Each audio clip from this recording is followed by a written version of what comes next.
जो वहाँ पहुँचा है और उसने इस स्थिति को प्राप्त किया है, तो वो इसमें सब कुछ देख सकता है। फिर उसकी दृष्टि आर पार की होती है, वो जान सकता है, देख सकता है ना, 24 घंटे दर्शन कर सकता है और खुद अपने अंदर भी वो देख कर आया है ना। तो वो चीज़ उसने महसूस की है ना वहाँ पर कि ये चीज़ है ये यहाँ। लेकिन जिसने जाना वो चुप हो गया, क्योंकि जो उसे चला रहा है वो तो अरूप और अनाम है। वही वही तो चला रहा है सारे जगत को, अरूप और अनाम। अब उसे आप कोई नाम नहीं दे सकते, अब दे लो इसको नाम, क्या देना है ना, कोई नाम है। बोल सतगुरुदेव भगवान की जय। सत्य सबदरा फूल खिले हैं, सत्य सबदरा फूल खिले हैं, सोहम सुगंध समाया साधु भाई, सत्संग बाग लगाया साधु भाई, सत्संग बाग लगाया, हृदय रूपी खेत बनाया, हृदय रूपी खेत बनाया, ज्ञान रा बीज वो आया, ज्ञान रा बीज वो आया, श्रद्धा प्रेम रा नीर मिलाया, श्रद्धा प्रेम रा नीर मिलाया, दिन दिन बढ़त समाया साधु भाई, अवगत बाग लगाया साधु भाई, सत्संग बाग लगाया, मन मालिक राखिया रुखाले, सुरता सबद प्यारा, सुरता सबद प्यारा, काम क्रोध रास शत्रु मेटिया, निर्भयरा फल खाया साधु भाई, सत्संग बाग लगाया साधु भाई, सत्संग बाग लगाया, निस दिन आनंद होवे बाग में, निस दिन आनंद होवे बाग में, गुरु गम झूला झुलाया, गुरु गम झूला झुलाया, तो हम सब दिरा लाग झलकोला, हृदयानंद पाया साधु भाई, सत्संग बाग लगाया साधु भाई, सत्संग बाग लगाया। परमात्मने नमः, परमात्मने नमः, परमात्मने नमः। बोला सतगुरुदेव भगवान की। और संसार में जितने आप सारा कार्य करते रहते हो, कुछ भी करते रहते हो, सब सबका सब टोटली माया है। फिर सत्य क्या है? वही सत्य है, मैं हूँ, मैं चिदानंद रूपम शिवोहम शिवोहम। वहां मिलेगा आपको अस्तित्व, अदृश्य, अदृश्य सत्ता। लेकिन वहां पहुंचने के बाद आपको जो आनंद मिलेगा, और चेतना जो आपको ये इतना दिखा रही थी, सारा कुछ पूरा ज्ञान दे रही थी, ये चेतना उसी के अंदर जाकर विलीन हो जाती है। इसीलिए हमने पहले सत्संग में बताया था कहीं कि चेतना का सूक्ष्मतम रूप ही आत्मा है। हमने पहले बताया था ये चीज। जो चेतना है ये आपको पूर्ण ज्ञान देने के बाद उसी के अंदर जाकर विलीन हो जाती है, जो तुम हो। यहीं से आई थी ना चेतना, कहाँ से आई थी? खुद से आई है ना चेतना, और इसी में विलीन हो जाती है। और मैं ही शिव हूँ, चिदानंद रूपम शिवोहम शिवोहम। मैं ही शिव हूँ, और वो जो मेरी माया थी वो मुझ में जाकर विलीन हो गई। तो उसने मेरा परिचय कराया, माया ने। क्या कराया? परिचय कराया कि तुम ये हो। और जो मैंने जाना वो इतना विस्तृत था कि उसके बारे में कहना सुनना भी अति मुश्किल है, जो दिखाया गया। और फिर वो मैं ही निकला।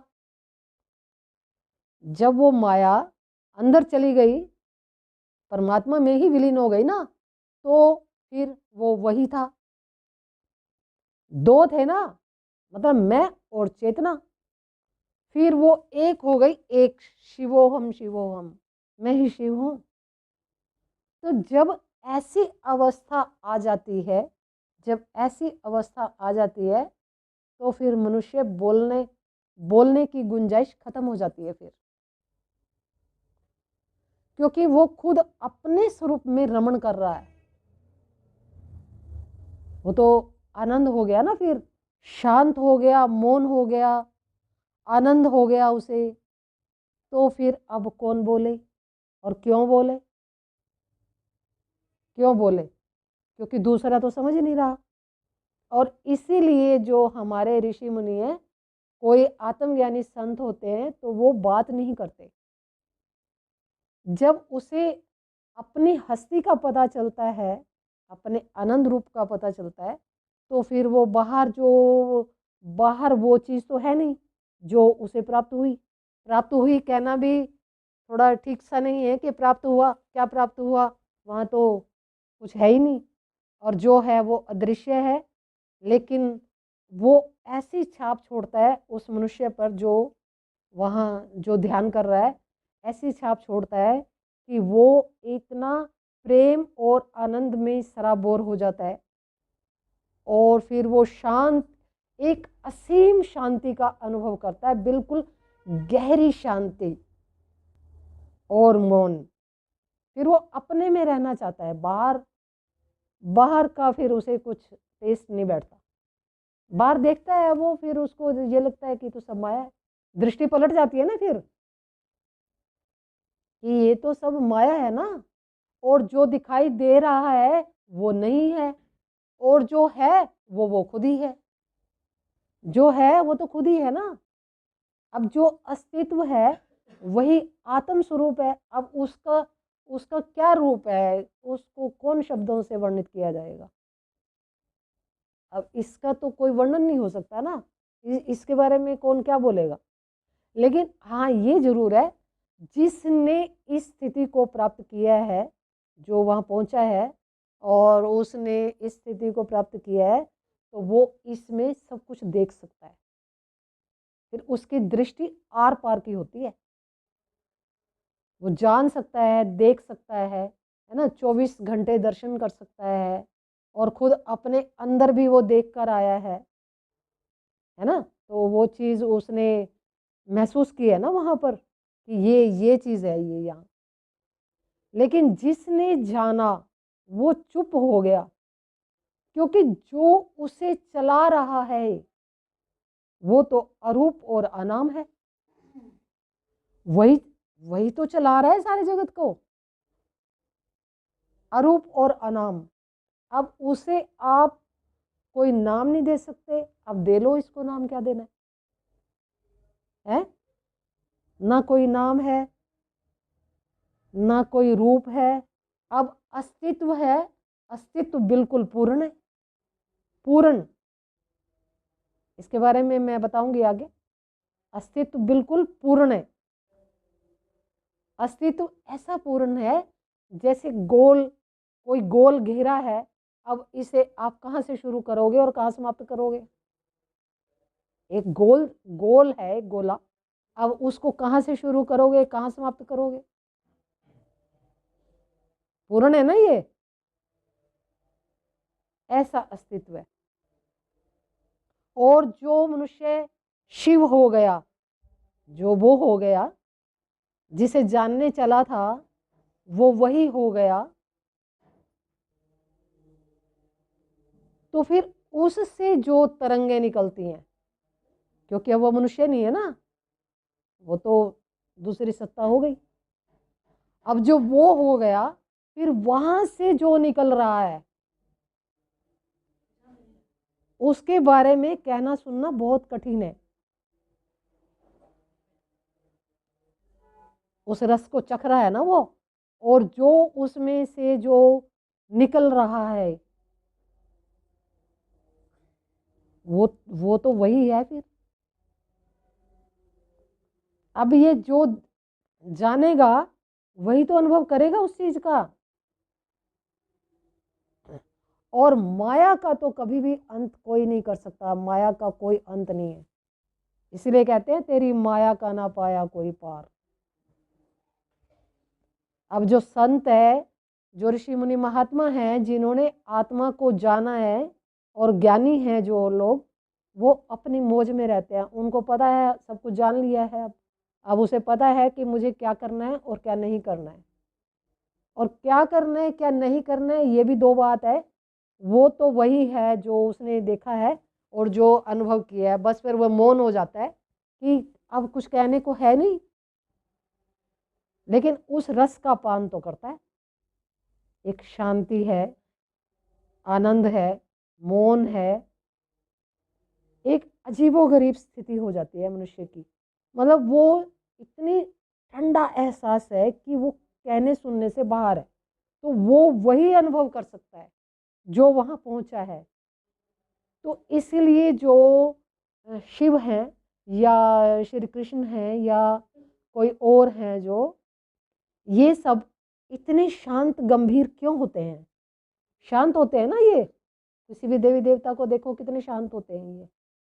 तो ये इसी शांति में रहते हैं। ये तो शब्दों का प्रयोग करना पड़ रहा है ना कि शांति ये और वो, लेकिन जो वहाँ है वो उस चीज को वही जान सकता है कि ये क्या क्या है ये सब। तो यानी कि ये हमारा स्वरूप है, चिदानंद रूपम। ये हमारा स्वरूप है। और ये जो स्वरूप है, जो बाहर शरीर लेकर बैठा है मनुष्य, इसके बारे में तो अब सोच कर भी हमें ऐसे लगता है कि ये क्या चीज है ये। लेकिन हम भी तो वहीं से आए हैं ना। तो अब वहां और यहाँ में जमीन आसमान का अंतर है। समझ रहे हो आप? अब जैसे वहां से यहाँ आया तो यहाँ से और वहां तक बहुत बड़ा एक विकराल अंतर है। लेकिन उसके लिए मनुष्य को बहुत अपने आप में सुधार करना पड़ेगा। देखो, हो तो तुम वही, इसमें तो कोई दो राय नहीं है। हो तो तुम वही, ये तो बिल्कुल आप कन्फर्म जानो कि जो हम बता रहे हैं वो बिल्कुल देख देख सब कुछ अनुभव सब करके तब बता रहे हैं। लेकिन वहां तक पहुंचने के लिए अब पहुंचना, कहाँ पहुंचना है? वहीं पहुंचना है, अपने अंदर ही पहुंचना है। कहाँ पहुंचना है ना? अपने में ही तो है सब कुछ। लेकिन वहां तक अपनी पहुंच को कैसे बनाओगे आप, ये आपको देखना पड़ेगा। अब बाहरी जो हमारे क्रियाकलाप हैं वो तो कुछ अच्छे नहीं है। कहाँ अच्छे हैं? और जिन्होंने अपने आप का सुधार किया है, क्योंकि जगत तो माया है ना, जगत तो माया है, यहाँ से तो आपको कुछ मिलना भी नहीं है। और फिर मुर्दे को ही सुनाते हैं कि राम का नाम सत्य है, राम नाम सत्य है। ना तो मुर्दा सुनता ना लोग। लोग सोचते हैं मुर्दा सुन रहा है, मुर्दा सोचता है मैं तो मर गया, मैंने क्या सुनना है, पीछे वाले सुन रहे होंगे। तो कौन सुन रहा है? ना तो पीछे वाले सुन रहे हैं, ना तो मुर्दा ही सुन रहा है। मुर्दा तो कैसे सुनेगा, उसमें कुछ है नहीं। और पीछे वाले सुनते हैं, वो जो मरा है उसी के लिए कहा जा रहा है राम का नाम सत्य है ना? अब कहा तो जा रहा है राम का नाम सत्य है, लेकिन जिसके लिए कहा जा रहा है उसको समझ में आती है? थोड़ी देर वैराग्य होता है, थोड़ी देर के लिए वहाँ शमशान में होता है। जब तक, जब शमशान से निकला, घर में आया, नहाया धोया, खाया पिया, फिर मस्त, फिर वही दुनिया है उसकी जो पहले थी। अब जिसके लिए कहा गया था राम का नाम सत्य है, अब उसको मिला या नहीं मिला वो तो राम ही जाने किसको मिला। मनुष्य रोज देखता है अपने सामने आदमी मरते हुए, देखता है ना, देखता है ना। फिर वो क्या सोचता है, आठवां आश्चर्य, कि मैं थोड़ी मरूंगा, यही तो मरा है, जो मरा है तो वो मरा है, मैं थोड़ी मरूंगा। उसको ये नहीं पता कि ये तो विधि का विधान है, हर एक के लिए अटल है। और मरना तो मरने का मतलब कि शरीर तो छोड़ना ही पड़ेगा, और जो मैं है उसको तो कोई मार नहीं सकता, वो दूसरा शरीर धारण करेगा। ऐसे ऐसे शरीर धारण करते करते इसको अरबों खरबों वर्ष हो गए, इतने शरीर ले लिए इसने, अभी तक ये परमात्मा को नहीं जान पाया कि वो कौन है। और क्या जानना था मुझे। और एक जन्म में अगर कोई परमात्मा को जान पाए तो ये सोचना कि उसका भाग्य बहुत अच्छा था कि एक ही जन्म में उसने प्राप्त कर लिया। ये तो जन्मों जन्म की कहानी है। हमने अपने कितने पूर्व जन्म देखे हैं जिसमें हमने पिछले कितनी भक्ति कर रखी है, तो इस जन्म में जाकर हल हुआ ना। लेकिन अगर आप शुरू ही नहीं करोगे तो कब होगा आपका इन दुखों से निपटारा? इन दुखों से निपटारा कब होगा? तो अभी तो आपके सामने जो है वो क्लियर एकदम हर चीज़ का समाधान हो सकता है, लेकिन फिर कहाँ घूमोगे आप पूछते कि ज्ञान सुनते कि कौन क्या बता रहा है, कैसे बताए, क्या करें क्या नहीं करें, तो फिर कितने धक्के खाने पड़ेंगे आपको। और महात्मा लोग हर एक से तो बात नहीं करते, हर एक से थोड़ी बात करते हैं। वो तो इतनी ऊंची स्टेज पर बैठते हैं, वहां से उतर कर वहीं से वहीं पीछे के पीछे हो लेते हैं, जनता में घुसते ही नहीं है। तो प्रश्न तो आपके फिर वहीं रहेंगे ना। और वैसे देखा जाए तो जो मनुष्य खोज करता है प्रश्न उसी के पास ही होते हैं कि मैं ये कर रहा हूँ अब क्या करूँ, ये ऐसे हो रहा है तो अब क्या करूँ। तो प्रश्न उसी के पास होते हैं जो खोज कर रहा है। जो खोज नहीं कर रहा है उसके पास कोई प्रश्न नहीं मिलेगा आपको। तब हमने कितना हम घूमे हैं वो तो हमें पता है, और कहाँ कहाँ घूमे हैं वो भी पता है। लेकिन वो कहते हैं ना, जिन खोजा तिन पाइया। तो खोज करनी पड़ेगी, कुछ बाहर से, कुछ महात्माओं से, और कुछ अंदर, दोनों तरफ खोज करनी पड़ेगी। बाहर से भी थोड़ा दिमाग को दुरुस्त करना पड़ेगा कि सत्य किधर है, और अंदर खोज करनी पड़ेगी कि कहाँ जाऊं अंदर और कैसे प्राप्त करूं। और ये शब्द ही सतगुरु चेतना है ये, इसीलिए तो बाहर प्रकाशित किया जाता है कि धीरे धीरे देखेगा तो यहाँ खुल जाएगा, अंदर यहाँ खुलेगा तो फिर आगे की यात्रा होगी। इसीलिए ये शब्द दिखाया जाता है। लेकिन मनुष्य तो सोच ही नहीं पाता इस चीज को कि वो मेरा ही स्वरूप है। तो अपने स्वरूप को जानने की तरफ चलो, और अगर तुम अपने स्वरूप को जान लेते हो तो आपको बाहर से कुछ प्राप्त नहीं करना पड़ेगा। बाहर से क्या प्राप्त करना है? जब तुम अपने स्वरूप में स्थित हो, पहली बात तो आपको कोई जरूरत नहीं पड़ती क्योंकि आप इतने ही शांत हो। और दूसरा, अगर कुछ आपको जरूरत है तो योगक्षेम परमात्मा स्वयं वहन करते हैं। अगर आपके अंदर कोई इच्छा उठती है तो तुरंत पूरी हो जाती है, क्योंकि अब तो आप वही हो, तो आपकी इच्छा कैसे रह सकती है? जो खुद वही हो गया तो उसे जो चाहिए तो अपने आप ही प्राप्त होगा। प्रकृति कर रही है और प्रकृति को करना पड़ेगा, सबके लिए कर रही है ना वो तो। और जो चेतना इतने पूरे ब्रह्मांडों को चला रही है जो शक्ति, तो वो उसी स्वरूप के तो अंदर जाकर विलीन हुई है, तो वही तो है अंदर वो। तो उसे ये नहीं पता कि जो ये मैं जहाँ पर हूँ तो मुझे क्या करना है, सब पता होता है। सब अंतर्यामी सत्ता होती है ये सब। ये तो कहने सुनने की बात थोड़ी है, ये तो अंदर की वो है विद्या। लेकिन फिर भी मैं काफ़ी हद तक बताती हूँ कि ताकि अच्छी तरह से समझ आ जाए। नहीं तो ये सब चीज़ें तो आदमी अपने में जब बैठता है तो अपने में मस्त रहता है, तो यही तो चलता रहता है, सब अपने में मस्त रहता है।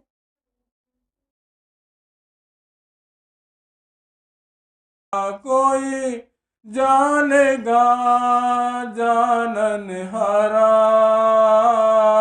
साधु गुरु बिन जग अंधियारा हो, साधु गुरु बिन जग अंधियारा।